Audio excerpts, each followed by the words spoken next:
మీరు మీ ఫోన్లో 2 SIM cards ఉపయోగిస్తున్నారా లేదా సెకండ్ సిమ్ను ఇన్యాక్టివ్గా ఉంచుతున్నారా? అయితే అలాంటి సిమ్ కార్డుకు మీరు ఛార్జెస్ చెల్లించాల్సి ఉంటుంది. ఈ ఛార్జెస్ ఒకేసారి లేదా ఏడాది ప్రతిపాదికన ఉండొచ్చు.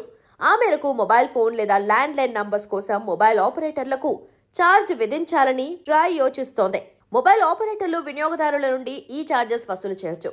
అయితే నిబంధనల ప్రకారం ఏదైనా సిమ్ కార్డ్ ఎక్కువ కాలం రీఛార్జ్ చేయకుంటే బ్లాక్ లిస్ట్ లో పెట్టే నిబంధన ఉంది. చాలా మంది మొబైల్ యూజర్లు స్మార్ట్ ఫోన్ లో 2 సిమ్ కార్డులను ఉపయోగిస్తుంటారు. వీటిలో ఒకటి యాక్టివ్ మోడ్ లో ఉంటే ఇంకొకటి చాలా తక్కువ ఉపయోగంలో ఉంటుంది లేదా రీఛార్జ్ లేకుండా నిరుపయోగంగా ఉంటుంది. అలాగే కొంతమంది ఒకటి కంటే ఎక్కువ మొబైల్ సిమ్ కార్డులను ఉపయోగిస్తుంటారు. ప్రస్తుతం 219.14 మిలియన్లకు పైగా మొబైల్ నంబర్లు బ్లాక్ లిస్ట్ లో ఉన్నాయి. చాలా కాలంగా అవి ఇన్యాక్టివ్ లో ఉన్నాయి. ఇవి మొత్తం మొబైల్ నంబర్లలో 19%. ఇవి పెద్ద సమస్య. మొబైల్ నంబర్ లొకేషన్ పై ప్రభుత్వానికి హక్కుంటుంది. మొబైల్ ఆపరేటర్లకు మొబైల్ నంబర్ సిరీస్లను ప్రభుత్వం అందజేస్తుంది.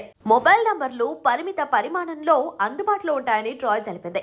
Australia, Singapore, Belgium, Finland, England, Lithuania, Greece, Hong Kong, Bulgaria, Kuwait, Netherlands, Switzerland, Poland, Nigeria, దక్షిణాఫ్రికా, డెన్మార్క్ వంటి దేశాల్లోని టెలికాం కంపెనీలు మొబైల్ నంబర్లకు ఛార్జీలు వసూలు చేస్తాయి.